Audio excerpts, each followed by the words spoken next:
ओम अखंडानंद संबोधो वंदनादि यस्य जायते गोविंदं तमहं वंदे चिदानंदतनुं गुरुं शंकरं शंकराचार्यं केशवं बादरायणं सूत्रभाष्यकृतौ वंदे भगवन्तौ पुनः पुनः ईश्वरो गुरुरात्मेति मूर्तिभेद विभागिने व्योमवद्व्याप्तदेहाय दक्षिणामूर्तये नमः।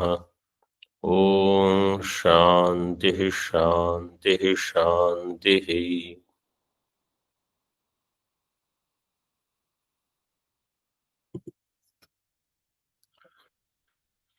सर्व वेदांत सिद्धांत सार संग्रह में हम 36वां श्लोक देख रहे थे। उसमें कहा था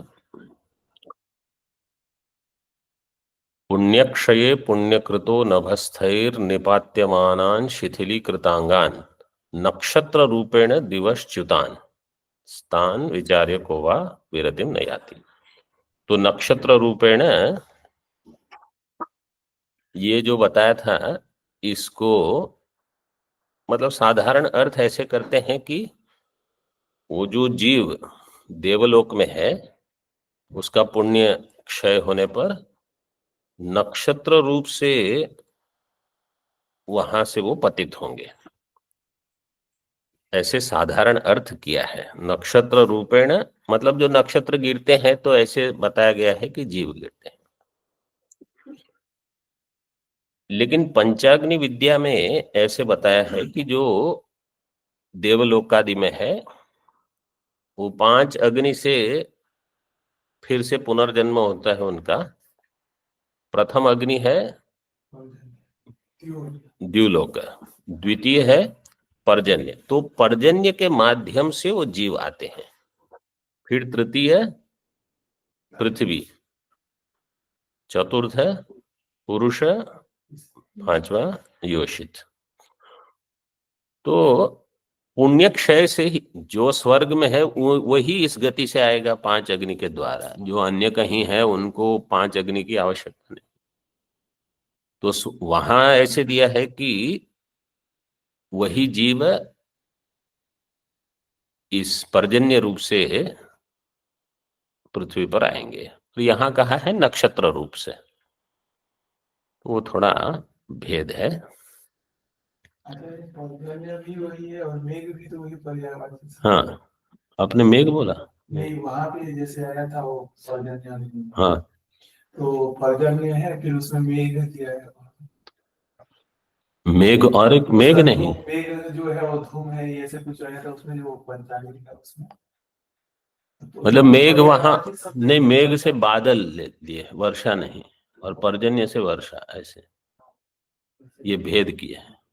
लेकिन दोनों तो एक ही को जैसे पर्याय शब्द नहीं, मतलब कभी कभी हम वर्षा को मेघ बोल देते हैं, लेकिन मेघ से केवल बादल रूप में, तो वो धूम के सदृश वहां सादृश्य अधिक है। हाँ, और ये मुंडक के 5 जो उदाहरण दिए हैं, सारे नहीं, ये जो पंचाग्नि मतलब जो स्वर्ग आदि लोक में गए हैं उनके लिए। अभी कोई समझो स्वर्ग में गया ही नहीं, कोई मनुष्य लोक, उनको स्वर्ग का इतना पुण्य नहीं है, तो सीधे जो मनुष्य लोक में आएंगे उनको फिर देवलोक जाके फिर वर्षा के माध्यम से आने की आवश्यकता, उनके लिए 5 अग्नि नहीं है। तो संक्षेप में ये कहना है कि जो पंचाग्नि बताई गई है वो केवल देवलोक से जो पुण्य क्षय के मार्ग से आए हैं उनके लिए है। लेकिन जो मनुष्य लोक से ही जिनका जन्म होगा तो वो फिर ऊपर नहीं जाएंगे, वो 3 अग्नि में ही उनका हो जाएगा। पर्जन्य के माध्यम से आएंगे तो प्रश्न होगा कि कहां से आ रहे हैं, तो कहीं ऊपर गए हैं तो आएंगे। तो फिर आपको ये स्वीकार करना पड़ेगा कि यहां से ऊर्ध्वगमन किसी लोक प्राप्ति नहीं होगी, केवल पर्जन्य मार्ग से आ जाएंगे। ऐसे मतलब इतना स्पष्ट नहीं है हमको, ये विषय। तो जितना, लेकिन मैंने जहां अध्ययन किया है इस विषय में, वहां ऐसा बताया है कि ये जो पंचाग्नि है वो केवल देवलोकगत जो है उन्हीं के लिए ये मार्ग है पूरा। जैसे कोई नरक में है, अब उनको ऊपर पहले जाएंगे फिर नीचे आएंगे, ये आवश्यक नहीं है। ये मुंडक के जो 4 मंत्र यहां उद्धृत किए थे, इसमें से हमने 2 देखे थे शायद, कि चारों देख लिए थे, चारों देख लिए थे। ठीक है, तीसरा चौथा फिर देख लेते हैं। अविद्यायाम बहुधा वर्तमानाः वयं कृतार्था इत्यभिमन्यन्ति बालाः।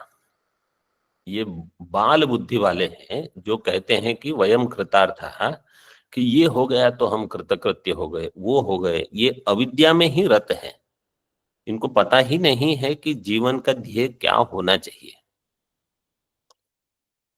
तो जब तक एक श्रेष्ठ ध्येय साध्य मोक्ष रूप में जब तक वो नहीं होता, तब तक तो हमको बहुत ही गहरी अविद्या है। फिर वहां से ऊपर उठो कि भाई ये आपका ध्येय नहीं है। ऐसे यत् कर्मिणो न प्रवेदयन्ति रागात, रागात यत् कर्मिणः न प्रवेदयन्ति न जानन्ति। क्यों? राग के कारण। राग कहीं इतना है कि आप और कुछ नहीं देख सकते। तेन आतुराः क्षीणलोकाः च्यवन्ते। क्षीणलोकाः विग्रह, क्षीणो लोको येषां ते क्षीणलोकाः, अथवा क्षीणम, क्षीणो लोक को भी कर सकते हो विशेषण लेकर। तो जिनका कोई भी लोक उनको प्राप्त होगा वो क्षीण ही हो जाएगा। कितना पुण्य आपके पास होगा।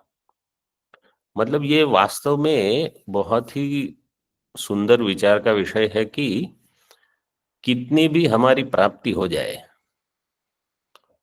तृप्ति कभी नहीं होगी। अनात्म प्राप्ति से कोई तृप्त नहीं होगा और वो अनित्य होगा। वहां परिणाम केवल फिर से हम हताश हो जाएंगे, दुखी हो जाएंगे, यही होगा।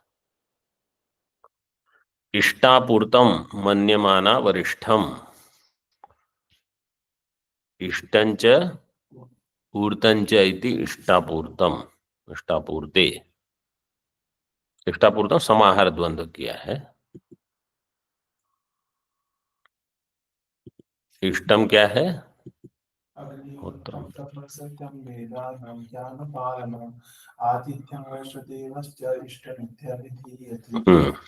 फिर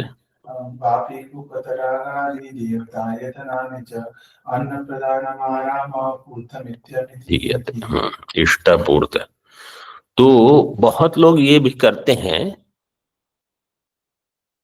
क्रौत और स्मार्त कर्म, समाज सेवा बहुत, और वो समझते हैं कि यही वरिष्ठ है। मन्यमाना वरिष्ठम न अन्य श्रेय प्रमूढ़ा इष्टापूर्तम वरिष्ठम मन्यमाना न अन्य श्रेयो वेदयन्ते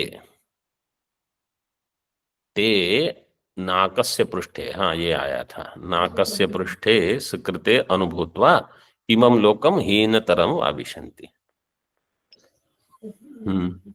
तो नाकस्य मतलब कहने का यहाँ प्रयोजन यह है कि आप ये सब भी प्राप्त कर लोगे, फिर भी तृप्ति नहीं होगी, तो कोई छोटी चीज प्राप्त करके तो क्या लाभ है फिर।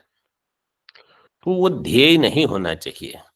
ये कहने का प्रयोजन यह है कि ये आपका साध्य नहीं है, यहाँ पुरुषार्थ मत करो। वो तो प्रारब्ध से प्राप्त होगा तो आ ही जाएगा, उसमें उसके पीछे पड़ने की जरूरत नहीं है। आगे देखो, अब देवता बनने के बाद भी परिस्थिति क्या होती है, ऐसे दिया है। वायुवर कवन्नीन्द्र मुखान सुरेंद्रा,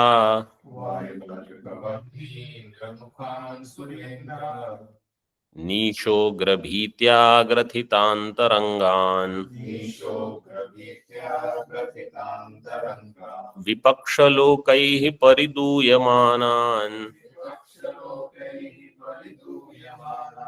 विचार्य को वा विरतिं न याति।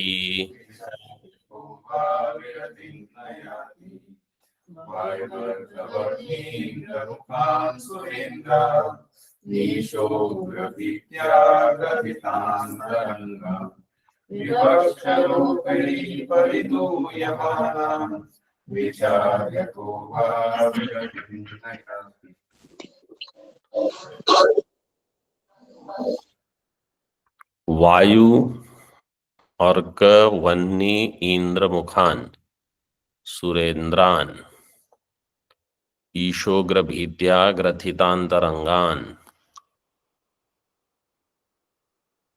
विपक्ष लोकैहि परिदूयमानान। ये सब देवताओं के लिए विशेषण है, द्वितीय बहुवचन में है सब।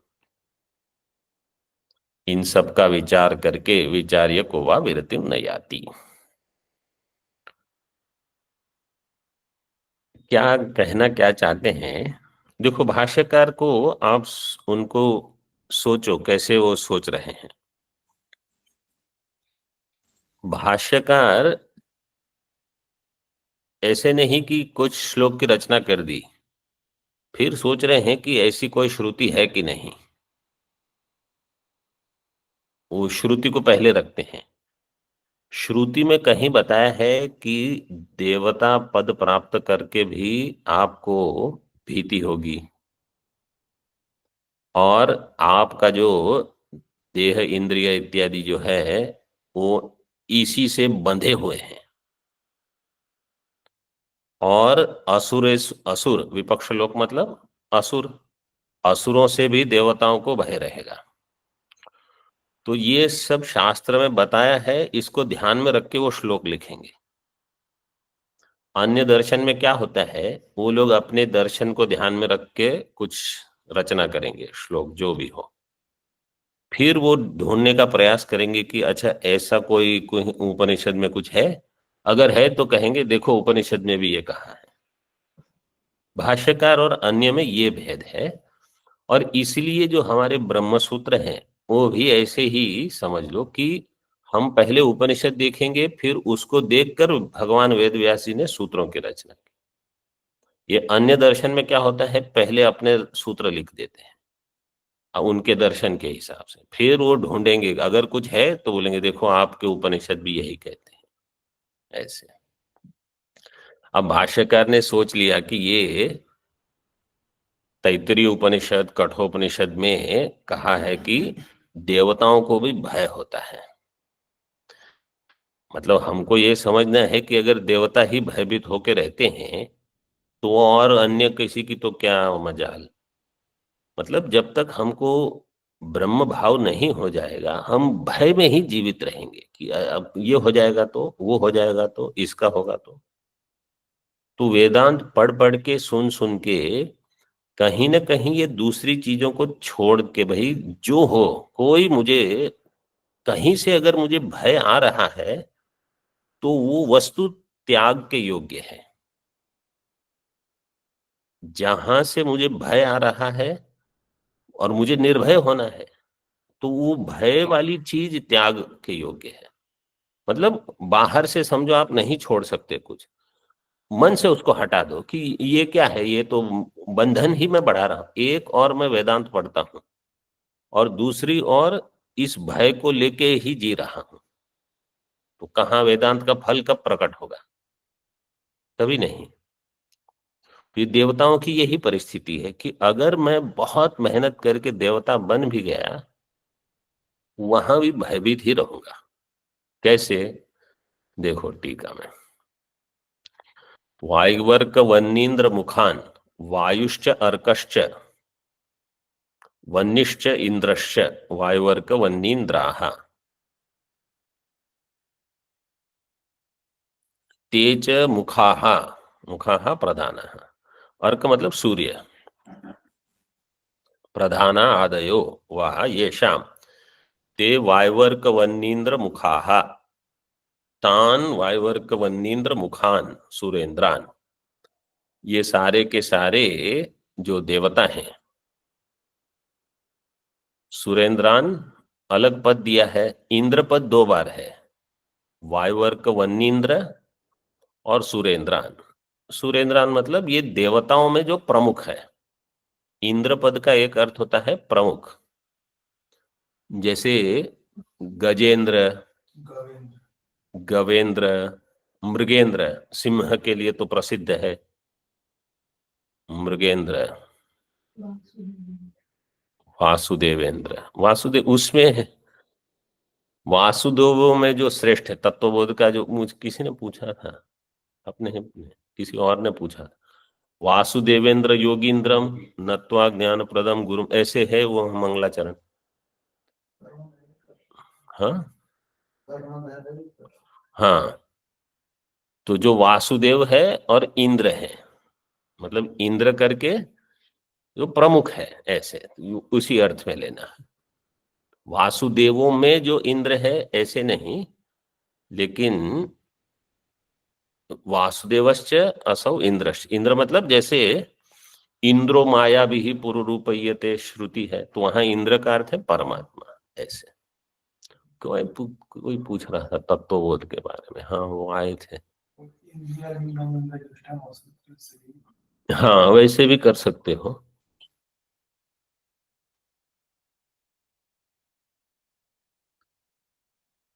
सुरेंद्रान, सुरेशु इंद्राः प्रमुखाः सुरेंद्राः, तान सुरेंद्रान।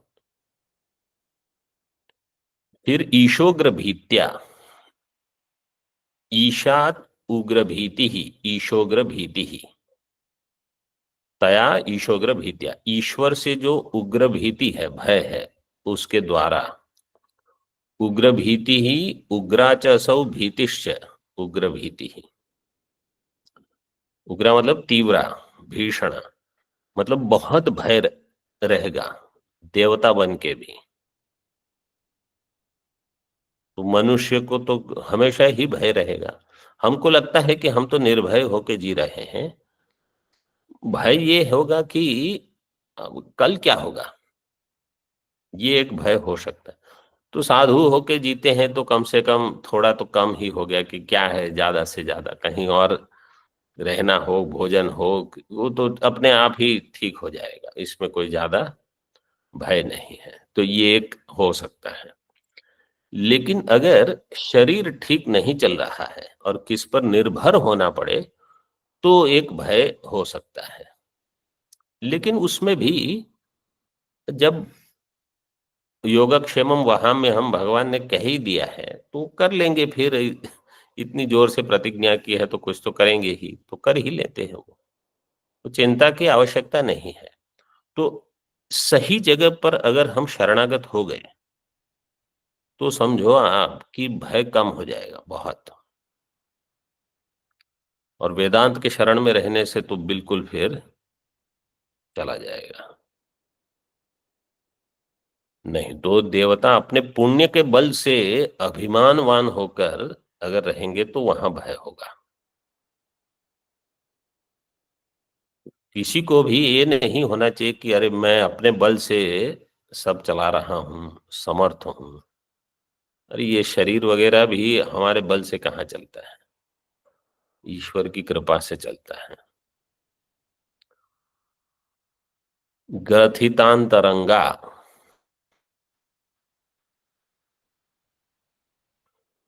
ग्रथित, ग्रथिता अंतरंगा, देहेंद्रिय मनोभावा। अंतरंग मतलब ये सारे देह इंद्रिय मनोभावा, हाँ ये शाम ते ग्रथितान, ग्रथितांतरंगास, तान ग्रथितांतरंगा।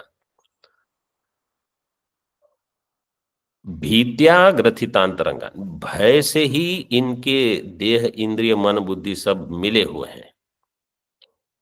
जैसे समझो चीनी से कोई मिठाई बनती है तो उसके हर कण में आपको मिठास मिल जाएगी। ऐसे अगर भय से हमारा देह इंद्रिय मनोबुद्धि बने हैं तो सभी जगह हमको भय मिल जाएगा। देह निमित्त से भय, इंद्रिय के निमित्त से भय, मन के, और पद, इनका मुख्य तो जिनको पद नहीं होता उनको पद का भय नहीं होता। जिनकी प्रतिष्ठा नहीं है उनको कहाँ प्रतिष्ठा का भय, लेकिन जिनको ये पद प्रतिष्ठा होते हैं उनको उसका भी भय होता है कि ये चला जाएगा तो मेरा क्या होगा। तो ये ग्रथितांतरंगान,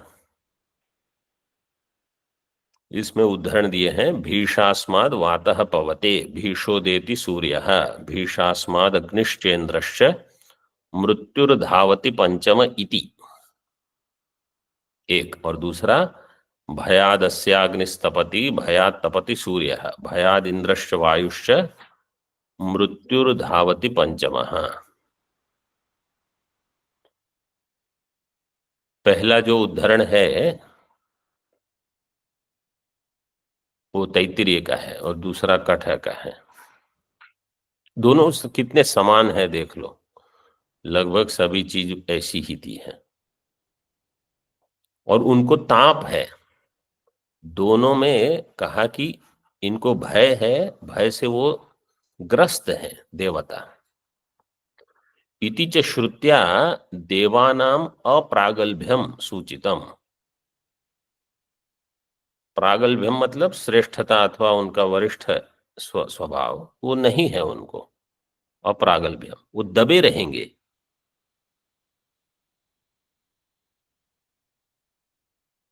मतलब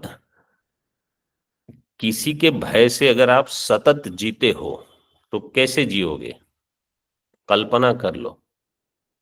ऐसा है ये।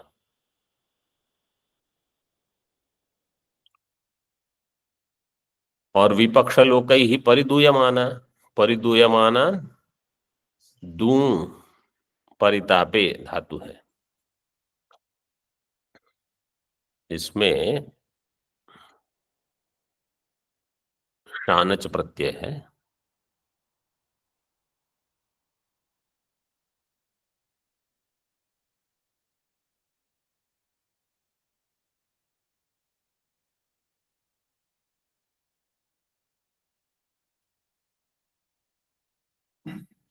पुल्लिंग में शानच करके कर सकते हो और फिर द्वितीय बहुवचन परिदूयमाना। अगर देवा होता तो स्त्रीलिंग में, लेकिन अगर जैसे इंद्राहा अथवा प्रमुखाहा उसको लेकर अथवा सुरेंद्राहा उनको लेकर अगर आप उसका विशेषण बनाओगे तो पुल्लिंग में हो जाए। विपक्ष लोकई ही असुरई ही, अब हम कहेंगे कि वो तो केवल काल्पनिक है, असुरों की और देवताओं की जो युद्ध होता है, लेकिन होता ही है और पराजित हो जाते हैं।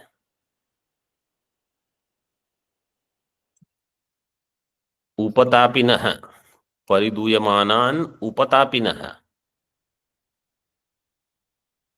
ये उपतापी, ये सब ताप देने वाले हैं। असुर विपक्ष जो हैं,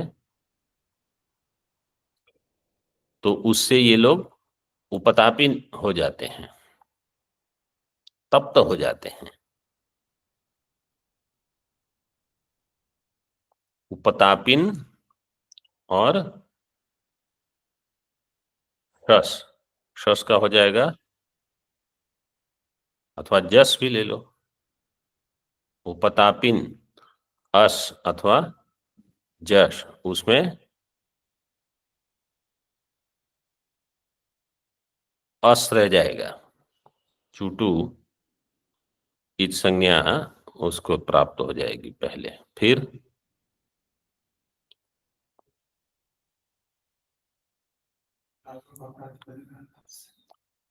सकार का लोप नहीं होगा। क्यों नहीं होगा? न विभक्तौ तुष्मा से उसका लोप नहीं होगा, तो बस फिर उपतापिन अस उपतापिनः हो जाएगा।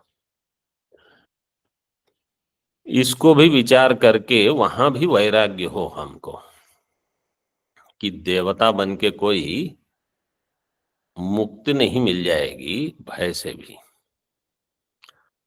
तो देखो ये उपनिषद को ध्यान में रख के एक श्लोक, अभी दूसरा जो है वो भी ऐसे ही कि देवताओं में जो सुख है वहां भी तारतम्य है। देवलोके भी सुखेशु तारतम्यम दृष्टम यथा आजानजानां देवानाम् आनंदात् कर्मदेवानां देवानाम् आनंदः शतगुणः। देवानाम् आनंदः शतगुण उत्तरोत्तर क्रमेण वर्धमानस्। तत इंद्रस्य आनंदस् ततो बृहस्पतेरानंदस् ततः प्रजापतेरानंदः इति अनेन तारतम्यं तज्जनित रागद्वेषादिकं च दर्शितं भवति। कोई बहुत मेहनत करके कहेंगे मैं आजानज देव तो हो ही जाऊंगा। अब आजानज देव होके फिर वो देखेंगे ये कर्म देव जो हैं, कर्म से जिनको देवता पद की प्राप्ति हुई है, ये तो सब हमसे 100 गुना अधिक आनंद लेते हैं। तो उनको आनंद मनुष्य से तो अधिक है, लेकिन वहां वो दुखी रहेंगे। क्यों? क्योंकि उनको बढ़िया चीज मिल रही, हमको नहीं मिल रही। कहेंगे अगले जन्म में मैं कर्मदेव बनूंगा, उसके लिए प्रयास करूंगा। बनेंगे कि नहीं हो तो भगवान जाने। फिर कर्मदेव बनेंगे, फिर कोई वो देखेंगे अरे ये दूसरे जो देवता हैं, जो हम तो कर्म से देवता पद को प्राप्त, ये तो सीधे ही देवता बने हैं, इनका तो हमसे अधिक आनंद है। फिर कोई कहेगा ये इंद्र, इंद्र कहेंगे ये बृहस्पति हमारे गुरु हमेशा आते हैं तो मुझे खड़ा होना पड़ेगा। मुझे इतने बड़े सिंहासन पे बैठने के बाद भी सबके सामने मुझे खड़ा हो जाना पड़ेगा। क्यों? बृहस्पति, अगले जन्म में मैं बृहस्पति ही बनूंगा। और ब्रह्मा जी आएंगे तो सब खड़े होंगे। तो ये तारतम्य सब जगह रहेगा। आप देवलोक में जाओ, वहां भी आपके ऊपर बहुत लोग रहेंगे, नीचे थोड़े रहेंगे, फिर आप परेशान रहोगे कि क्या है ये, सबको मुझे झुक झुक के नमस्कार करना है, उनकी बात सुनना, वो डांटेंगे तो भी सुनना पड़ेगा सब। तो होगा ही, बृहस्पति अगर इंद्र को डांटेंगे तो इंद्र को सुनना पड़ेगा। तो भय सभी जगह रहेगा। ये सब विवरण जो है केवल कंठस्थ करने के लिए नहीं है, ये मंत्र है, ये समझने के लिए है कि हमारी परिस्थिति कैसी होगी जब हम ऐसी अवस्था में रहेंगे जहां हमारे ऊपर 100 लोग रहेंगे, सब हमको कुछ कहेंगे। हम हाँ हाँ, इतनी मेहनत के बाद जब कर्मदेव बन गए, फिर भी इतने सारे ये देवता, इतने इंद्र बृहस्पति, सब क्या लाभ है? ये विचार ये को वाम विरति नहीं आती। ये हमको सोच, इतना सब सोच के इससे भी वैराग्य हो जाए कि सब करके फिर कहीं आगे नहीं बढ़ेंगे। देवलोक, फिर से देखो ये पंक्ति, देवलोके अपि सुखेषु तारतम्यम दृष्टा। देवलोक में भी इतना है, मनुष्य लोक में तो क्या क्या कहना। देवताओं में ही इतने अलग अलग गण होते हैं, आजानज देव, कर्मदेव और देव, ऐसे 3 विभाग किए हैं तैत्तिरीय में। और इनका सुख कैसे होगा? देवानाम आनंद है शतगुण उत्तरोत्तर क्रमेण वर्धमान, उनसे और 100 गुना, 100 गुना, मतलब थोड़ा अधिक आनंद ऐसे भी नहीं, इतना सारा वर्धमान। ततः इंद्रस्य आनंद ततो बृहस्पतिरानंद, इंद्र का तो और भी अधिक, फिर बृहस्पति का, ततः प्रजापतिरानंद इति अनेन तारतम्यम, और तज्जनित राग द्वेषादिकम, फिर राग द्वेष होगा कि हमसे अधिक जिससे है उनके प्रति द्वेष हो जाएगा। और अगर वो हमारा ध्यान रखते हैं, हमसे अच्छा व्यवहार करना, तो राग हो जाएगा। ये दूसरी आपत्ति है। तो हम ये नहीं जान सोचते कि जो हमको प्राप्त है वो ईश्वर की कृपा से प्राप्त है, किसी अन्य की कृपा से तो क्या हमको मिलेगा। और अगर हमसे कुछ छीन लिया जाता है तो आप समझो कि ईश्वर ने कहा कि अब आगे बढ़ो, अब छोड़ दो। तो ये अगर बुद्धि बनती है, ईश्वर आश्रित हम रहेंगे, मतलब सगुण ब्रह्म, तो कभी न कभी निर्गुण ब्रह्म में पहुंच जाएंगे। और कहीं हम इसी में अटक गए कि ये देवता हम पर अनुग्रह कर रहे हैं और ये व्यक्ति हम पर अनुग्रह कर रहा है, या हमको जो प्राप्त है वो इन लोगों से है, तो हम वहीं राग द्वेष करते रहेंगे। और ये परिस्थिति तो देवलोक में भी होगी फिर। क्यों? क्योंकि विवेक नहीं जनित जन्य हुआ है, अभी विवेक से नहीं सोच रहे हैं। श्रुत्या निरुक्तं सुखतारतम्यम् कीटान्तमारभ्य महामहेशम् औपाधिकं तत्तु न वास्तवं चेत् उपाधिकं तत्तु न वास्तवं च आलोच्य को वा विरतिं न याति। च को वा विरति न याति। गीतान्तमारभ्य महात्मा परं चेदालोच्य को वा विरति न याति। श्रुत्या महामहेशम आरभ्य कीटांतम सुखतारतम्यम निरुक्तम तत्तु औपाधिकम और तत् औपाधिकम न तो वास्तवम चेत वास्तवम आलोच्य चेत को वा विरतिम न याति। श्रुति के द्वारा क्या बताया गया है? महामहेशम आरभ्य कीटांतम सुखतारतम्यम, वही जो पूर्व श्लोक में बताया उसी का थोड़ा संक्षेप में वर्णन है। महामहेशम मतलब ये जो हिरण्यगर्भ ले लो, वहां से आरंभ करके आकीट पतंग, वहां तक सुख में तारतम्य है। ये औपाधिक है, वास्तविक नहीं है, उपाधिजन्य सुख है ये। तत्तु औपाधिकम न वास्तवम आलोच्य चेत को वा विरतिम न याति। तैत्तिरीय ब्रह्मानंद वल्ली श्रुत्या वाजसनेया च श्रुत्या। वाजसनेयी मतलब बृहदारण्यक। बृहदारण्यक में ये आता है, हमने देखा है सुख का तारतम्य प्रसंग। और तैत्तिरीय में ब्रह्मानंदवल्ली। ब्रह्मानंदवल्ली श्रुत्या वाजसनेया च श्रुत्या सुख तारतम्यम सुखस्य तारतम्यम निरुक्तम विस्तरेण स्पष्टतया उक्तम। उसका प्रयोजन यही है कि वैराग्य बढ़े।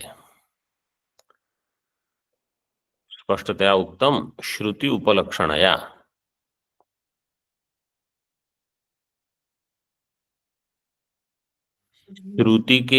श्रुति को उपलक्षण लेके, मतलब श्रुति जो है उसको ध्यान में रख के ये बता रहे हैं कि वहां तारतम्य है।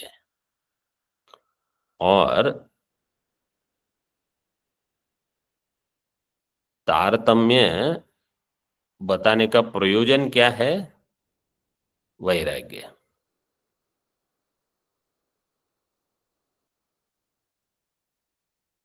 महामहेशम आरभ्य कीटांतम कीटपर्यंतम सर्वस्य तारतम्यम, सभी में सुख का तारतम्य मिल जाएगा। तत्सुखम त्वौपाधिकम। देखो इससे बचने का उपाय क्या है? समझो कहीं आप हमसे अधिक किसी को सुखी देखते हो, वो तो अच्छा है, उसमें कोई बुरा नहीं है। वो देख के हमको समझो कहीं ईर्ष्या हो गई या कहीं ऐसा हीन भाव हो गया कि ये कितने सुखी है, हम देखो हमेशा दुखी रहे। तो ऐसे सोचना है कि सुख जो है वो पुण्य कर्म का फल है हमेशा। लेकिन पुण्य कर्म दो प्रकार के होंगे, एक सकाम कर्म होगा, एक निष्काम कर्म होगा।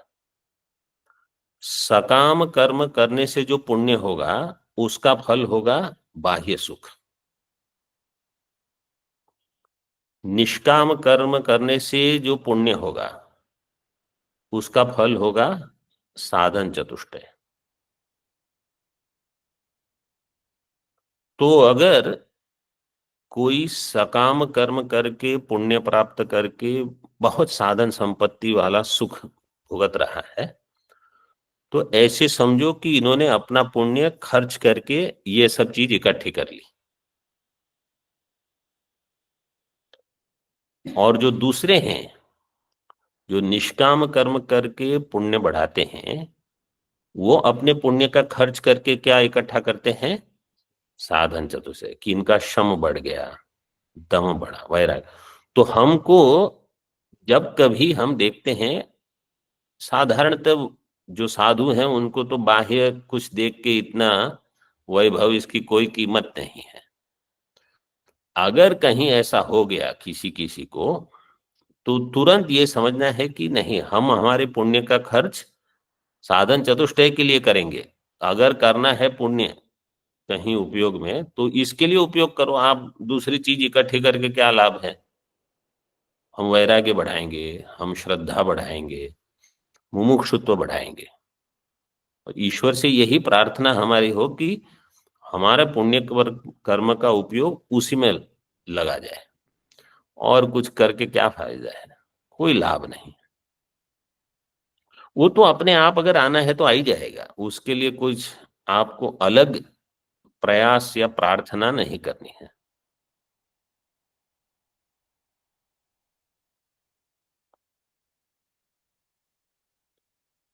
तत्सुखम तु औपाधिकम न तु वास्तवम। ये सुख कैसा है? उपाधिजन्य ही है, वो वास्तव सुख नहीं है। न तु वास्तवम न स्वतंत्रम मम स्वरूप सुखम किंतु परतंत्रम उपाधि अधीनंच एतदालोच्य को वा विद्वान विरतिम न याति इति। वो जो सुख है, अब यहां ऐसे कहा है कि वो तो उस उपाधि से है। आप इंद्र की पदवी पर बैठे हो, इसलिए आपको सब नमस्कार कर रहे हैं। कल को समझो आप इंद्र नहीं, फिर से साधारण जीव बन गए, आपको मनुष्य लोक की गति मिल गई, आपको कौन देवता नमस्कार करेंगे? क्यों? अभी आप इंद्र नहीं रहे। तो वो इंद्र पद के साथ आया है सुख, वो वैभव इंद्र पद के साथ आया है। तो उपाधि का है, वो आपका सुख नहीं है। जैसे साधुओं को भी कोई प्रणाम वगैरह करते हैं, तो कपड़े हैं इसलिए, नहीं तो उनको कहाँ पता है ये कौन व्यक्ति है? वो कपड़े देखकर, अथवा कोई आपके मुख की प्रभा, कुछ साधन तपस वगैरह है, उसको देख के कहेंगे हाँ भाई थोड़ी तपश्चर्या करने वाले। जटाजूट बड़े हो, बड़ी विभूति चंदन वगैरह लगाए हैं, बड़ी बड़ी मालाएं हों, और खड़ाऊ पहने हो, टाक टाक टाक करके चलते हो, तुम बड़े महात्मा होंगे। लेकिन वो औपाधिक है वहां भी, क्योंकि जमाला निकल जाएगी, जटा वटा काट लोगे, खड़ाऊ नहीं होगी, तो बोले साधारण ही स्वामी है, कभी बड़े महात्मा नहीं। ये सब दुनिया का चक्कर ऐसा ही है, इसमें कहीं फंसना नहीं कभी भी। कोई अगर आपको, और आप बहुत बड़े हो ये वो, कभी ऐसी भ्रांति में मत रहना कि वो वास्तव में आपको बोल रहे हैं। मैंने तो बहुत देख लिया है और समझ भी लिया है। कोई आपकी कितनी भी प्रशंसा करे, अरे महात्मा आप है, हाँ हाँ ठीक है, उसकी कोई कीमत नहीं है। अगर श्रुति आपकी प्रशंसा कर रही है तो ही उसमें कुछ अर्थ है। कोई व्यक्ति अगर आपकी प्रशंसा, उसमें कोई किसी भ्रांति में कभी मत रहना। साधुओं को तो इसमें बहुत सतर्क रहना है। क्यों? क्योंकि वास्तव में उनकी क्या सामर्थ्य है, कि उनको क्या कितना विवेक है, वो क्या आपकी प्रशंसा करेंगे? उनको खुद को ही पता नहीं वो कितने जल में खड़े हैं। किसी के कहने नहीं। और इसी प्रकार अगर कोई बहुत निंदा भी कर ले, बोले ये आप क्या निंदा करोगे हमारी? हम खुद ही शरीर की, पंचकोश की निंदा करते हैं, और ब्रह्म की निंदा कौन करेगा? मतलब इन चीजों में हम जितने स्पष्ट हैं ना, कभी भ्रमित नहीं होंगे। नहीं तो कहीं कुछ ने किसी ने बोल दिया तो पूरे दिन, ये पता नहीं कितने दिन तक ये रहेंगे, और कहीं किसी ने अच्छा बोल दिया तो हवा में ही उड़ते रहेंगे। न निंदा। इसलिए साधन पंचकम में क्या है?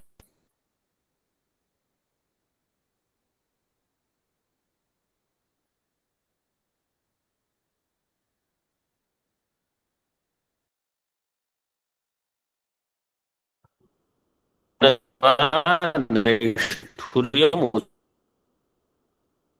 उसको कोई भेद नहीं होना चाहिए, इसको कोई मतलब ही नहीं है।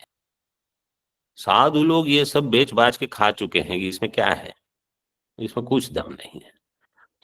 आप केवल श्रुति आपकी प्रशंसा करती है तो बोले यही प्रशंसनीय है। वो श्रुति कहेगी आप में वैराग्य है, हम आपकी प्रशंसा करेंगे, आप में साधन चतुष्ट है, हम आपकी प्रशंसा करेंगे। और श्रुति कहेगी कि अगर आप अन्य अन्य कुछ कर रहे हो तो आप निषिद्ध हो, छोड़ो, बस तो हो गया। और अब अन्य अन्य लोगों से उनका मत सुन के क्या लाभ है, कोई उसका तात्पर्य नहीं बनता। जिनको इतना स्पष्ट है वो कभी भ्रमित नहीं होंगे। तभी साधु निर्भय होकर साधना कर सकता है, नहीं तो उनको यही भय रहेगा कि वो ऐसा बोलेंगे इसलिए मुझे ये करना है, वो ये कहेंगे इसलिए मुझे ये करना है। अरे आप श्रुति कहती है वो करो बस। तो इसी के लिए देखो यहाँ न स्वतंत्रम मम स्वरूप सुखम किंतु परतंत्रम, ये उपाधि अधीन है। इसको देखकर एतद आलोच्य कोवा विद्वान विरतिम न याति इति। और सरकार में तो ये बहुत देखा जाता है कि अब ये प्रधानमंत्री तो वहां नमस्कार करो, वो है तो वहां नमस्कार करो, बस मुख्यमंत्री ये बन गए तो वहां जाओ। ये क्या चक्कर है, इन सबको छोड़ो। ओम पूर्णमदः पूर्णमिदं पूर्णात् पूर्णमुदच्यते पूर्णस्य पूर्णमादाय पूर्णमेवावशिष्यते। ओम शांति शांति शांति। शंकरं शंकराचार्यं केशवं बादरायणं सूत्रभाष्यकृतौ वन्दे भगवन्तौ पुनः पुनः। ईश्वरो गुरुरात्मेति मूर्तिभेदविभागिने व्योमवद्व्याप्तदेहाय दक्षिणामूर्तये नमः। ओम शांति शांति शांति।